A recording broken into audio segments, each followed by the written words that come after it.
तर मर्डरची ही केस झाली पाहिजे ही आमची मागणी आहे.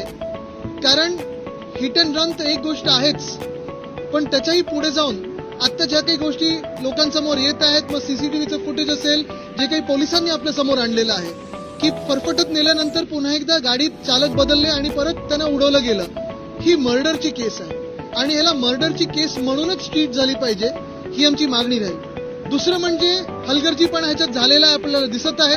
कारण साधारणपणे 60 तास एखादा अक्युज्ड तो मिहीर शहा, हा शहा लपला होता कुठे, कसा लपला, सीसीटीव्ही मध्ये का नाही दिसला, का पकडलं गेलं नाही 60 तास, काही लपवण्याचा प्रयत्न होता का? मला वाटतं ह्याच्यावर घटनाबाह्य मुख्यमंत्री त्यांनी उत्तर देणं गरजेचं आहे.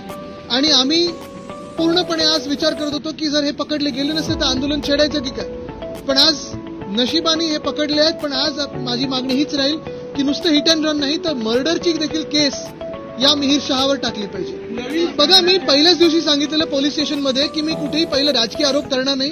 गेल्यानंतर मला कळलं की काय कोणाचं कनेक्शन आहे. माझ्या मतदारसंघात असो, मुंबईत असो, महाराष्ट्रात असो, अशा घटना ज्या घडत आहेत, मी मागच्या वर्षीच्या अधिवेशनात पण मांडलं होतं की मरीन ड्राईव्ह सारख्या जागी, वरळी सीपे सारख्या जागी, वेस्टर्न एक्सप्रेस हायवे सारख्या जागी रॉंग साईड ड्रायव्हिंग सुरू झालेलं आहे, ड्रंक ड्रायव्हिंग वाढत चाललेलं आहे. ट्रॅफिक पोलीस आपल्याला अजून नाक्यावर दिसत नाहीयेत, ते झाडाआड वगैरे दिसतात पण नाक्यावर दिसत नाहीत. आणि हे सगळं होत असताना किती वेळ तुम्ही नुसतं सीसीटीव्ही फुटेज आणि तुम्ही बँकेतून पैसे काढणार की जीपे करणार की फाईन लावणार, ही एक गोष्ट झालीच.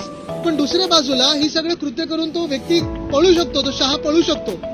हे कुठच्या देशात होऊ शकतं? 60 तास लागतात. आणि हेच जर उलटं घडलं असतं तर मग कशी वागणूक मिळाली असती नागवाला?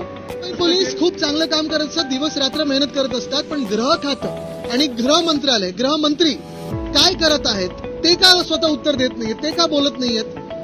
आम्हाला काय आता निबंध लिहून यायला लागणार त्यांच्याकडे? नवीन घडामोडी पाहण्यासाठी आजच आम्ही मुंबईकर 24 तासला लाईक करा, सबस्क्राईब करा आणि अपडेट रहा.